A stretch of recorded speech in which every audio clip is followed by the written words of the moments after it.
ma doloso e non accidentale il rogo che nell'aprile 2021 devastò un condominio a Treviso, rischiando di trasformarsi in tragedia. Ad appiccarlo un trentenne al culmine di una lite con l'allora fidanzata. L'indagine della squadra mobile. Violenza Conegliano, 33enne gambiano, destinatario di un foglio di via e sospettato di rapina, minaccia, aggredisce 2 agenti di polizia durante un controllo, i poliziotti al pronto soccorso. Follia pedemontana, resta in carcere Steve Quintino, il GIP non ha accolto le richieste della difesa di trasferirlo in una struttura adeguata a salute mentale, dagli specialisti un appello. Si schianta con la moto contro un furgone, grave incidente stamane lungo la Feltrina Montebelluna, 61enne in ospedale, traffico bloccato. Le bollette esorbitanti costringono alla chiusura l'unico supermercato di Cessalto. Per noi è come un lutto, dice il titolare. 4 dipendenti perderanno il posto. Continua a far discutere non solo nella Lega l'ipotesi di reintrodurre l'addizionale regionale IRPEF. Il coordinatore regionale di Fratelli d'Italia De Carlo Aringa: sono perplesso, ma la collega di partito Donna Zanna dice di essere favorevole. 100 anni dalla marcia su Roma, le forze sociali e progressiste del Trevigiano lanciano l'ottobre antifascista, democrazia a rischio. Nel Tempio di San Nicolò i funerali trasmessi in diretta da Antenna 3 di Don Canuto Toso, il parroco degli emigranti, folle commozione durante la cerimonia, il testamento spirituale del sacerdote letto dal vescovo di Treviso. Bentrovati, buonasera telespettatrici e telespettatori di Antenna 3. In primo piano per questa edizione trevigiana dei nostri telegiornali un'ampia pagina di cronaca su tutto, la svolta clamorosa nelle indagini per il rogo che nell'aprile del 2021 devastò un intero condominio a Treviso, rischiando di provocare una vera e propria strage. Ad appiccarlo un trentenne al culmine di una lite con l'allora fidanzata. Lei, pensate, lo aveva coperto. Ora sono entrambi indagati. L'indagine a cura della squadra mobile.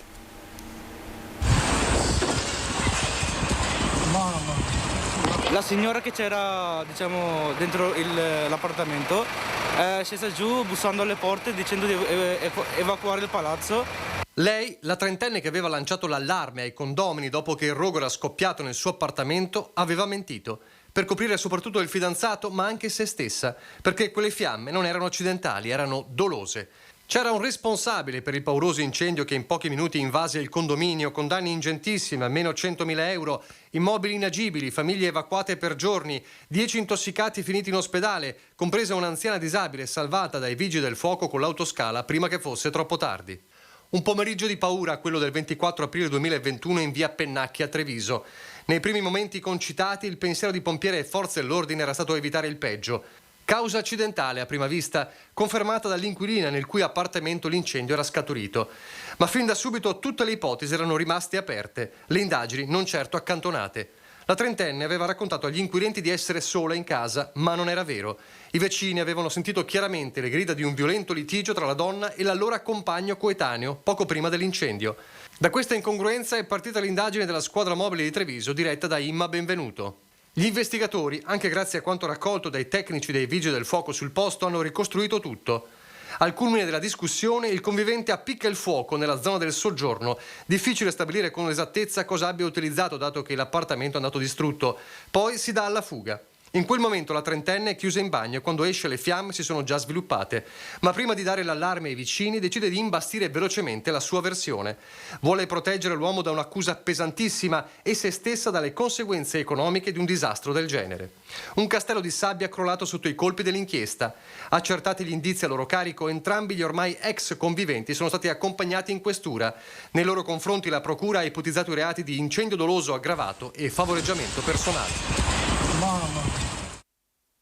Sempre per la cronaca è stato arrestato ieri sera a Conegliano per resistenza a pubblico ufficiale e lesioni un 33enne gambiano che stazionava in via Galvani con altri connazionali in evidente stato di alterazione. Alla vista della polizia impegnata in un controllo di routine è andato in escandescenza. Prima ha minacciato gli agenti con una bottiglia, poi li ha aggrediti fisicamente. A rimanere feriti 2 assistenti di polizia, un uomo e una donna, diverse le contusioni giudicate guaribili in 14 e 15 giorni. Questa mattina il processo processo per direttissima con il giudice che ha convalidato l'arresto, ma l'interrogatorio si terrà lunedì prossimo. Oggi in aula in tribunale a Treviso il 33enne risultava ancora profondamente alterato. Si tratta di un volto molto noto a Conegliano, soprattutto nella zona del Biscione, già autore di numerosi reati e destinatario di un foglio di via dalla città del Cime, sospettato per una tentata rapina avvenuta recentemente il 5 settembre scorso in una sala scommesse in piazza 4 novembre, dove ha minacciato con un coltello e strattonato un cassiere.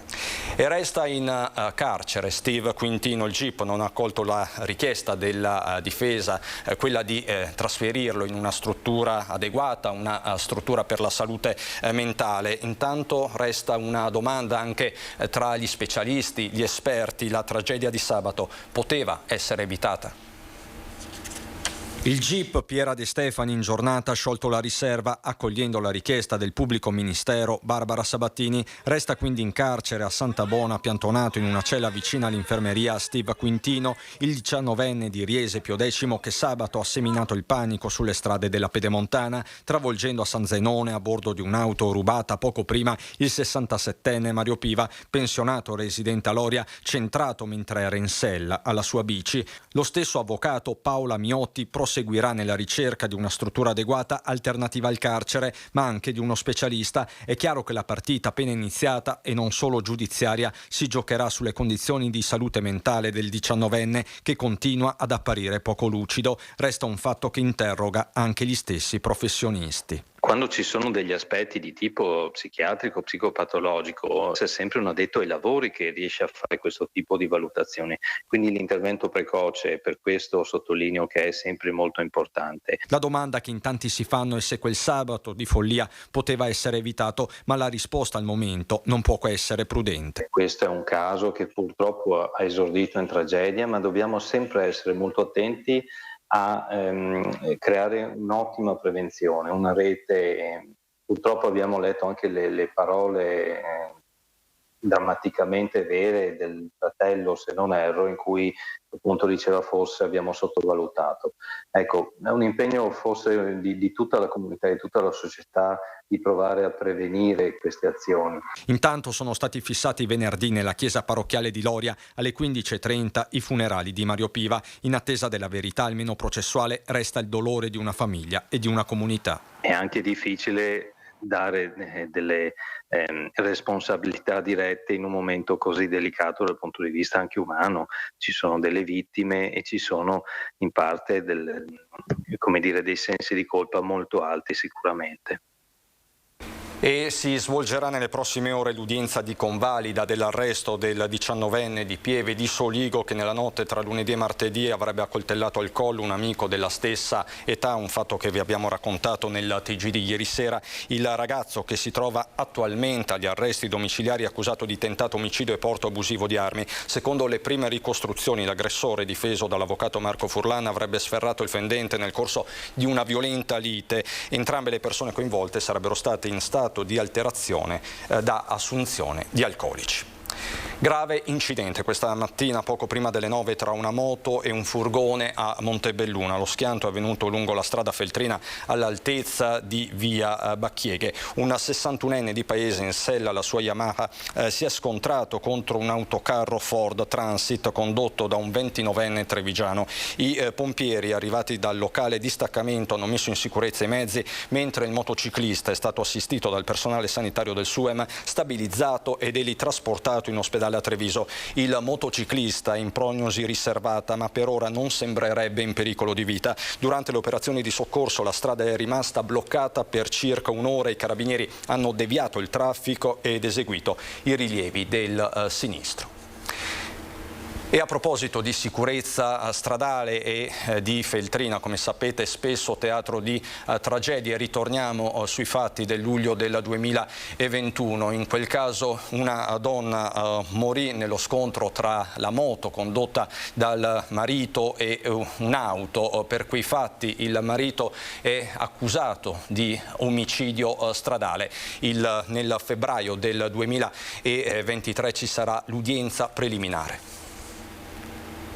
Subito dopo l'incidente in cui era morta la moglie Barbara Monaco, Nico Porrazzo aveva perso anche la memoria. Lo shock era stato troppo forte, l'impatto violentissimo. Era il 24 luglio 2021, una domenica mattina di traffico vacanziero sulla Feltrina, quando la moto Guzzi sulla quale viaggiavano i due coniugi in direzione Montebelluna non si sarebbe fermata al semaforo, quello all'altezza della nota trattoria da Oro. L'uomo di 57 anni alla guida si sarebbe accorto all'ultimo momento che c'erano delle auto in coda ferma al rosso, da qui il tentativo di scansarle, una manovra d'emergenza che lo ha portato a invadere la corsia opposta scontrandosi contro una Ford bianca diretta a Treviso. Micidiale la collisione, l'auto finisce contro il cancello di un'abitazione, i coniugi volano sull'asfalto. Per Barbara, 52 anni, è un volo fatale. Frammenti drammatici che arriveranno in aula in tribunale a Treviso il 7 febbraio 2023 per l'udienza preliminare a carico dell'uomo. L'accusa è quella di omicidio stradale, quindi di aver provocato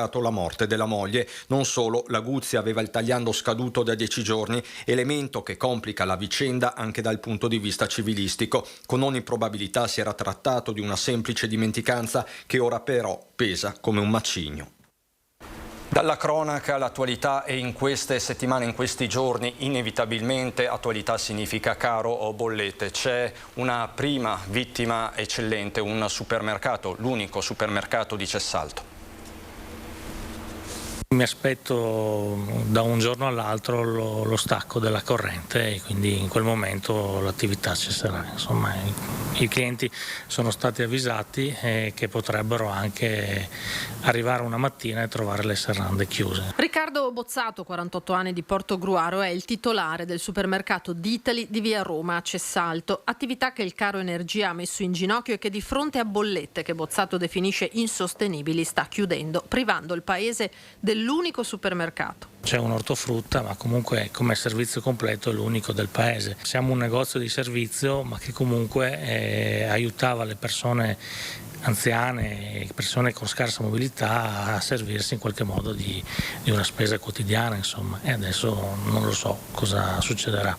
A luglio e agosto l'elettricità è triplicata. Se nel 2021 la bolletta era di circa 3.000 euro, ora è schizzata a 9-10.000 e chissà da questo mese in poi di quanto ancora salirà. La chiusura costerà il posto di lavoro a 4 dipendenti. I clienti stanno aiutando loro e Bozzato a smaltire i prodotti in vendita. Tanta la solidarietà tra la gente e tanto dispiacere. In questi giorni stiamo ricevendo un sacco di testimonianze d'affetto da parte dei clienti che arrivano, ci portano dei regali, dei dolci, ci fanno coraggio e alcune clienti si mettono a piangere, dispiaciute della nostra situazione. Non ho neanche più parole, perché veramente in questo momento poi ho le mie preoccupazioni, perché è come chiudere costa e quindi mi trovo a chiudere con debiti. Bozzato ha chiesto aiuto anche al comune, ma margini l'ente pubblico non ne ha, non rimane che abbassare le serrande. È come quasi un lutto, cioè perdere una persona, perché comunque dispiace, insomma, il rapporto con le persone per me è importante. Insomma, una crisi sociale ed economica in atto, e c'è chi dice che siamo soltanto all'inizio. Proprio per questo la Regione del Veneto sta studiando la possibilità di reintrodurre l'addizionale regionale IRPEF, un'ipotesi che vede favorevole l'assessore al lavoro e alla formazione Elena Donazzan. Sono certa che se chiedessi ai veneti: Veneto, tu che puoi, non quello che è in soglia di povertà, non quello che non ce la fa, dare un X perché queste risorse vanno qui in Veneto, in questa direzione, le persone più bisognose, gli anziani in difficoltà, i giovani per l'università, io credo che i veneti potrebbero dirci di sì. Se chiamati a dare un contributo in una fase sociale delicata, i veneti non si tireranno indietro. Questa è la convinzione dell'assessore Donazzan nei giorni in cui la Regione sta decidendo se introdurre o meno l'addizionale regionale IRPEF. La Regione del Veneto è da 12 anni che non ha l'addizionale regionale, cioè questa tassa che poi è una tassa che entra nel bilancio della regione, quella stessa regione che è ben governata e che poi produce servizi, dà risposte. Mentre le categorie economiche già interpellate in merito hanno detto prevalentemente sì, altre voci sembrano andare in direzione contraria. Non è sfuggito a nessuno un post del leghista Massimo Bitonci che sui social, senza fare riferimenti specifici, ha tuonato: durante una stagnazione economica le tasse si tagliano, non si aumentano. Anche l'ultimo sondaggio di Ring tra i telespettatori di Antenna 3 ha mostrato una forte contrarietà alla misura, più di 8 partecipanti su 10. Insomma, il tema divide in un momento già di per sé complicatissimo, soprattutto tra alleati di centrodestra, con la stessa Premier in pectore Meloni impegnata nel delineare il nuovo esecutivo e dare il giusto spazio a tecnici e politici rappresentativi delle tre anime della maggioranza. Una coalizione si tiene insieme sempre con equilibrio, che non ci deve essere una forzatura, chi è più grosso piglia tutto, e questo però va sempre gestito così. Una coalizione è un patto che deve portare a stare insieme, e a stare insieme vuol dire non essere ricattati, non porre ricatti, ma dare le giuste condizioni. E a proposito di equilibri politici, in tanti già guardano alle prossime regionali con la stessa Donazzan che gioca a carte scoperte. Abbiamo al governo la prima presidente donna, vogliamo che accada così anche in Veneto? Senta, ognuno ha un sogno, questo è il mio di sogno, ma non può essere solo il mio personale. È chiaro che tra le cose che in politica accadono sono anche mettere a frutto le proprie competenze. Ma grande perplessità sulla reintroduzione dell'addizionale regionale IRPEF è stata espressa dal coordinatore regionale di Fratelli d'Italia, quindi collega di partito della stessa Donazzan, il senatore Luca De Carlo. Ieri sera a Ring, scintille peraltro con il consigliere regionale della Lega Boron. La mia grande perplessità è che quella che in questo momento, in un momento grave di difficoltà come quella relativa alle bollette, si aggiunga un'ulteriore tassa. Attenzione poi, pare che questa tassa entri in vigore nel 2024 certo. E quindi a emergenza finita di fatto, e quindi non è una cosa che va a tamponare una situazione di emergenza attuale, che è dove c'è oggettivamente un forte bisogno. Allora, delle due l'una, o si pensa che questa emergenza diventi atavica e quindi anche per il 2023-2024 resti così, oppure ci si rende conto che quel tax free Veneto che si è perorato per 12-13 anni è finito, o meglio non ha dato quei risultati. Combinato disposto tra immagine e efficienza che magari si pensava che potesse continuare a dare. La questione 2024, lo volevo solo dire, è una questione tecnica purtroppo, perché comunque sia fosse messa nella manovra di bilancio, la manovra di bilancio, parlando 2023, avrebbe di incidere sui redditi del 2023 che vengono, ovviamente le tasse vengono pagate nel 2024. È solo una questione tecnica, certo. Poi le anticipazioni di cassa le puoi fare. Certo. Allora, la vedo perplesso? No. No, cercavo di capire Boron sulle anticipazioni di cassa rispetto all'efficacia di una cosa, perché io faccio il sindaco, la finanza creativa è un'altra roba. Le anticipazioni... No, le anticipazioni le puoi fare, le spese di cassa nel momento in cui... Spese e competenza sono anticipazioni di cassa, un'altra roba, quella di quando ha effetto la manovra su quali redditi. Dai, se no facciamo fatica. Ha effetto sul 2023, ma la cassa è 2024. Certo, perché i redditi sono 2023, ma tu i soldi in cassa te l'hai 2024, se tu devi intervenire su momenti di... hanno effetto sul 2023. Sì, ma quali anticipazioni puoi fare di quello di 300 milioni in cassa? No. Tu non avrai mica 300 milioni in cassa da anticipare nel 2023 sull'incassato. Boron, ce li hai? La Regione Veneto ha un bilancio talmente solido, e ovviamente è possibile, che ha capacità di indebitamento se vuole. Non mi mette in difficoltà per nulla, No. Bene. Non abbiamo tempo per fare questa discussione Vedremo però quando sarà in commissione, in consiglio, cosa farà Fratelli d'Italia, se andrà in difficoltà o dovrà in qualche modo discutere la situazione. No, noi l'abbiamo già anticipato. Noi al netto del fatto, Boron, che noi discutiamo, oggi stiamo discutendo su una boutade sul giornale di Calzavara. Stiamo discutendo di una boutade giornalistica di Calzavara. che l'abbia fatta apposta per far nascere la discussione, per farci capire che lui ha già parlato con le forze sindacali, ha già ottenuto l'ok, questa è un'altra partita. Che stia cercando di convincere il Presidente o che l'abbia già convinto, altrimenti non sarebbe uscito, del fatto che per 10 anni non l'abbiamo messa o 12 e adesso la mettiamo, questa è un'altra partita. Dopodiché, come ho detto prima, questa partita verrà in commissione e lì noi solleveremo le nostre perplessità. Insomma, lo vedete anche voi, le fibrillazioni all'interno del centrodestra sono servite tra alleati di governo dell'ormai imminente governo Meloni. Sta quindi a queste forze sbrogliare la matassa, almeno per quanto riguarda l'addizionale regionale. E intanto le forze sociali e progressiste della Marca lanciano l'ottobre antifascista, e questo a 100 anni dalla marcia su Roma. Gli anticorpi senz'altro ci sono, ogni tanto va fatto un richiamino e le nostre iniziative sono proprio per fare quel famoso richiamino, quella terza, quarta dose di cui si parla per quanto riguarda il rinfrancare la democrazia nel nostro Paese. Ribadire i valori della democrazia in un momento storico difficile senza mai dare per scontati libertà e diritti. Questo è lo spirito dell'ottobre antifascista che nel Trevigiano si articolerà in una serie di iniziative, spettacoli teatrali, incontri sull'attualità, lezioni di storia da Mogliano a Vittorio Veneto, e questo a 100 anni dalla marcia su Roma. Tante le sigle aderenti su tutti i lampi, ma anche la Camera del Lavoro. Volevamo riproporre al centro alcune questioni che sono attuali purtroppo dopo 100 anni, ovvero sia il valore della pace, il valore della solidarietà, il valore della libertà e anche il valore dell'antifascismo, ovviamente.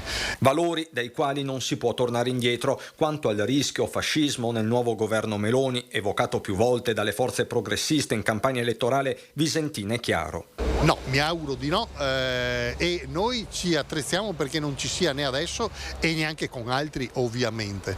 Intanto si chiedono gesti concreti. Sinistra Italiana con Coalizione Civica torna a rivolgersi al sindaco Mario Conte perché ritiri la cittadinanza onoraria concessa dalla città di Treviso nel 1924 a Benito Mussolini. Sarebbe un bel segnale, sarebbe un segnale che toglierebbe il comune di ambiguità di rapporti internazionali che ha anche la forza politica che guida questo comune, perché non può dire il sindaco Conte io penso ai trevigiani. I trevigiani sono cittadini europei del mondo e devono avere ben presente dove sta il loro sindaco.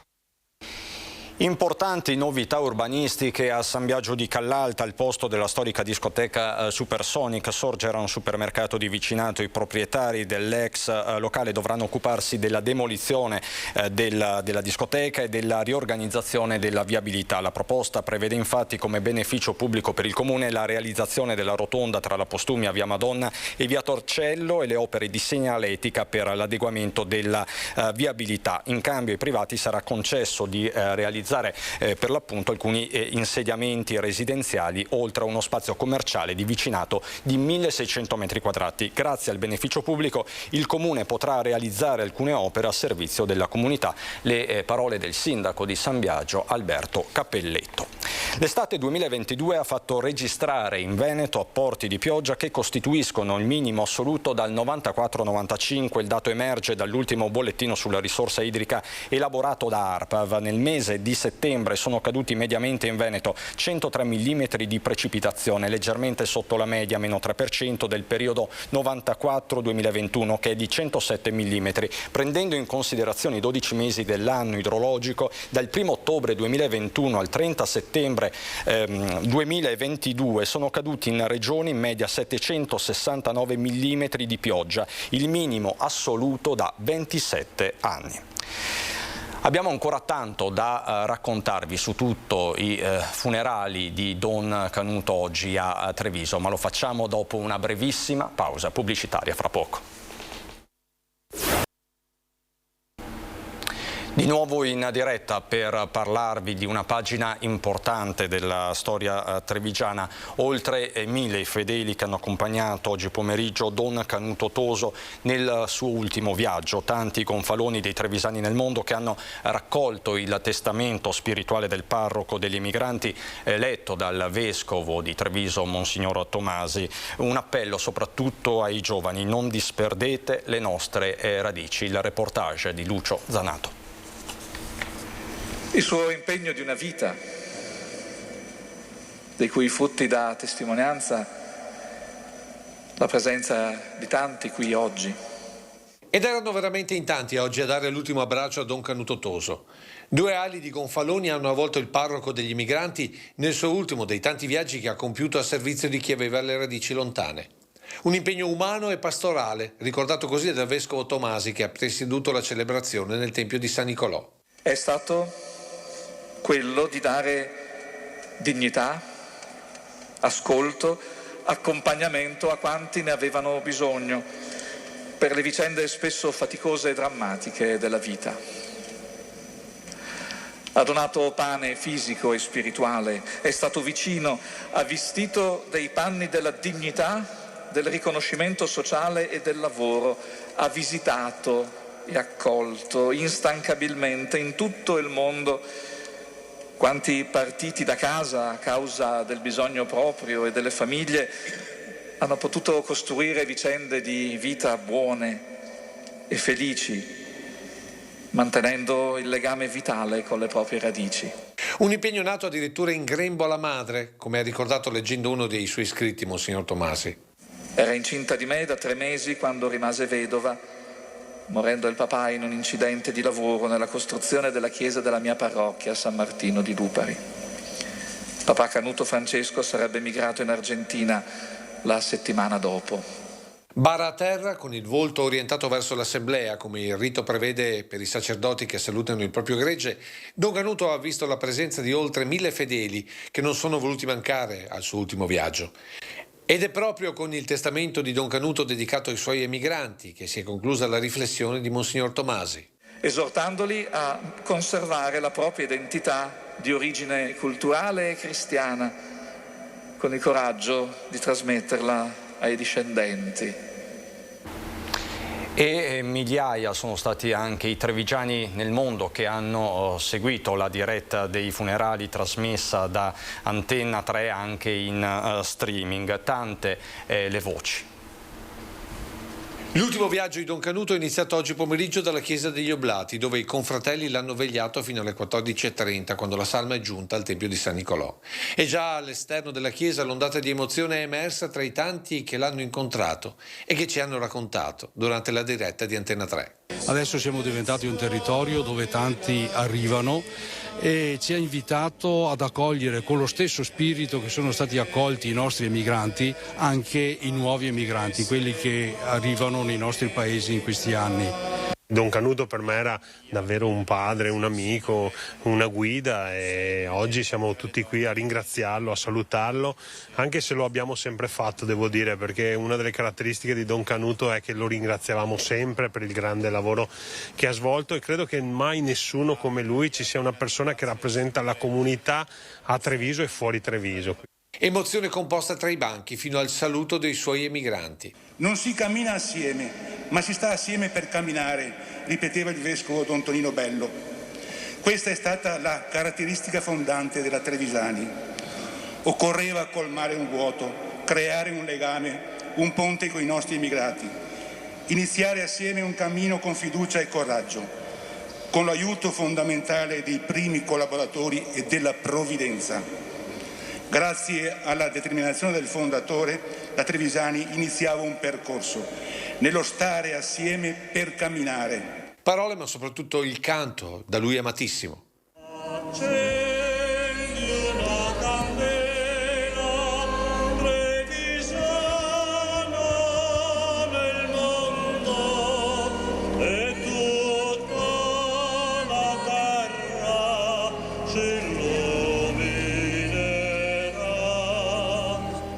Ricordiamo soprattutto i 2 grandi suoi insegnamenti: mantenere la fede l'ispirazione cristiana dell'associazione, di tutti noi, ma soprattutto era legato moltissimo ai giovani ed questo è stato il suo insegnamento per il futuro della nostra associazione. Testimonianze da volti segnati dal tempo, ma anche da tanti giovani, segno di un impegno che continua. Una migrazione sappiamo molto fragile perché è in continuo movimento, una migrazione diversa da quella del passato ovviamente, no?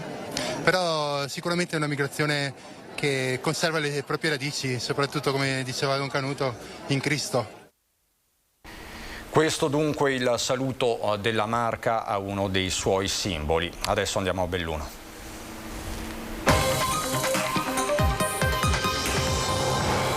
In primo piano il caro energia anche per la cronaca dal bellunese, disastrose le conseguenze sul turismo senza un intervento concreto da parte del governo. Le preoccupazioni maggiori riguardano gli impianti di risalita e le strutture alberghiere. Da Roccapietore alla Mona le considerazioni e gli appelli dei sindaci. Roccapietore, Alleghe e Lamon, 3 realtà completamente diverse fra loro, unite simbolicamente nella battaglia che sta vedendo protagonisti tutti i primi cittadini d'Italia, in special modo dei comuni di montagna. Il caro energia rischia di strangolare famiglie, imprese, attività turistiche. La prospettiva alla vigilia dell'avvio della nuova stagione invernale è drammatica. Noi abbiamo la funivia che sale su alla Marmolada, io spero che riescano ad accendere gli impianti ed a partire con la stagione invernale. Visti i prezzi triplicati del gasolio e del gas, dei pellet, della legna e dell'energia elettrica, non c'è da stare allegri. Nel comune alle pendici della Marmolada c'è grande preoccupazione. Se non interviene davvero in maniera sostanziale a livello governativo qualcuno per abbassare i prezzi dell'energia, non capisco come possano gli impianti di risalita fare sia la neve artificiale, accendere gli impianti e fare la neve artificiale. Un momento difficile per fare previsioni. Ad Alleghe, comune che proprio per il caro energia ha già visto sospendere l'attività del palaghiaccio, gli operatori non vogliono arrendersi. C'è la volontà di aprire, non aprire gli impianti difatti sarebbe veramente una catastrofe per il turismo, perdere una stagione così. Naturalmente il governo dovrà attivarsi con tutte le sue forze, devono però crearsi tutti i presupposti sia per gli impianti sia per quanto riguarda anche le attività a valle. Il rischio di una debacle turistica dopo il biennio complicato dalla pandemia è dietro l'angolo. Noi dobbiamo avere una certa garanzia che i prezzi vengono calmierati da qualcuno, perché così ho paura che non sarà una debacle turistica invernale importante. E poi ci sono i costi ordinari a carico delle amministrazioni comunali che cercano di capire come offrire i servizi ai cittadini, dall'illuminazione pubblica allo sgombero della neve. Anche il bilancio comunale si troverà a fare i conti con una situazione più complicata. Non possiamo che aspettarci dalla parte del governo nazionale un'iniziativa che sia efficace nel lenire perlomeno il problema che comunque si trovano ad affrontare tutti i comuni italiani e ancora di più tutti i comuni di montagna. E contro il caro energia cerca soluzioni anche l'amministrazione comunale di Limana. Siamo nel cuore della Valbelluna che punta a ridurre drasticamente i consumi. Dalla prossima settimana sarà limitata ulteriormente l'illuminazione pubblica in attesa dell'esito del bando di gara per la gestione della rete che consentirà di ammodernare gli impianti e risolvere problematiche riscontrate specie nelle frazioni. Saranno eseguiti interventi di risparmio energetico sugli impianti di riscaldamento e annuncia il sindaco, dove possibile dovranno essere contenuti i consumi delle strutture sportive, misure drastiche che avranno necessità della comprensione e della collaborazione dei cittadini. Così dunque a Limana.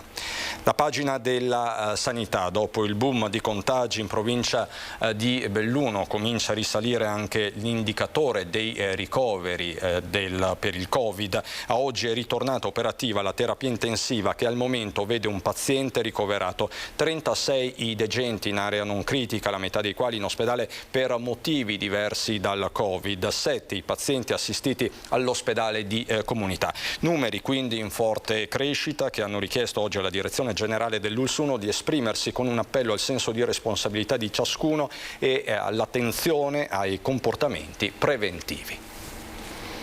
L'attenzione che chiediamo è cercate di essere responsabili in questo momento.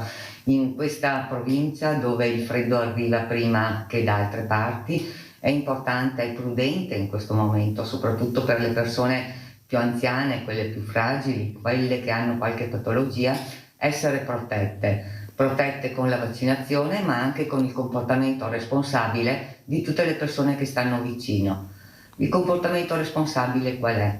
È quello di usare la mascherina, di lavarsi spesso le mani, di adieggiare i locali, di fare quelle attività che abbiamo imparato durante questi 2 anni di pandemia di mettere in atto. Lo facciamo per noi e per le persone che ci sono vicine. Ed è stato dedicato alle previsioni meteo il briefing che si è svolto questa mattina al centro Valanghe di Araba tra la regione del Veneto, i carabinieri, l'esercito e i vigili del fuoco. L'assessore regionale Bottacina assicura continui investimenti per dare massima sicurezza ai cittadini. Il Veneto è leader a livello nazionale nel campo delle previsioni meteorologiche. Ad Araba e Teolo i centri di eccellenza nei quali gli esperti, grazie a sistemi evoluti, sono in grado di individuare previsioni idrologiche che consentono di sapere in anticipo, ad esempio, se e dove possono esondare i principali corsi d'acqua. Un ambito, quello delle previsioni, nel quale la Regione sta investendo nell'ottica della prevenzione. Si parte dalla previsione meteorologica, le previsioni idrologiche, poi le previsioni idrauliche, grazie a un modello che abbiamo messo in piedi in collaborazione con l'Università di Padova, per poi arrivare ai cosiddetti bollettini di allertamento quando le condizioni meteo si presentano preoccupanti. Al centro meteo di Araba stamattina l'assessore Bottacina ha voluto incontrare i massimi rappresentanti dell'Arma dei Carabinieri, dei Vigili del Fuoco, dell'Esercito e della Protezione Civile. Un briefing voluto per far conoscere l'attività svolta e le novità scientifiche che stanno consentendo la messa a punto di strumenti probabilistici fondamentali per il miglioramento delle previsioni meteo, per elevare gli standard di sicurezza per i cittadini e le amministrazioni. Quello che si riscontra in Veneto non ha uguali in Italia in termini di previsioni e questo è stato ribadito anche dal Presidente della Repubblica Mattarella quando venne a Belluno il 12 marzo 2019 dopo l'uragano Baia, che disse che proprio in termini anche di previsioni il Veneto ha dato una lezione a tutto il Paese. E a proposito di previsioni vi lascio al nostro di meteo, è tutto anche per questa edizione da Treviso e Belluno, buona serata.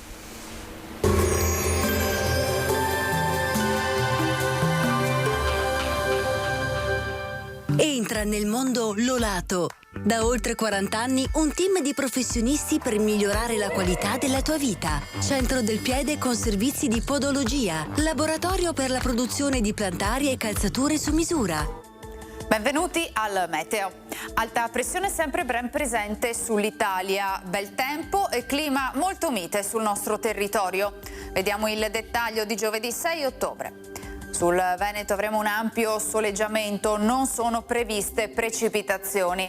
La stabilità atmosferica favorirà il ristagno di un po' di umidità a quote medio-basse, in particolare su pianura e sulle valli sarà possibile qualche locale nebbia. Temperature gradevoli, minime tra 10 e 14 gradi, massime invece comprese tra i 20 e i 23 gradi all'incirca. Ci spostiamo ora sul Friuli Venezia Giulia, anche in questo caso al mattino cielo sereno o poco nuvoloso, specie sulle zone montane, più sereno invece altrove. Temperature minime intorno ai 14-17 gradi, massime sui 21-23 gradi. Infine diamo uno sguardo alla situazione del Trentino Alto Adige. Avremo locali nubi basse al mattino, poi decisamente più soleggiato. Temperature minime intorno ai 10-12 gradi, massime sui 25 gradi all'incirca, dunque molto gradevoli. Dal meteo di Antena 3 per ora è tutto, grazie per l'attenzione, arrivederci.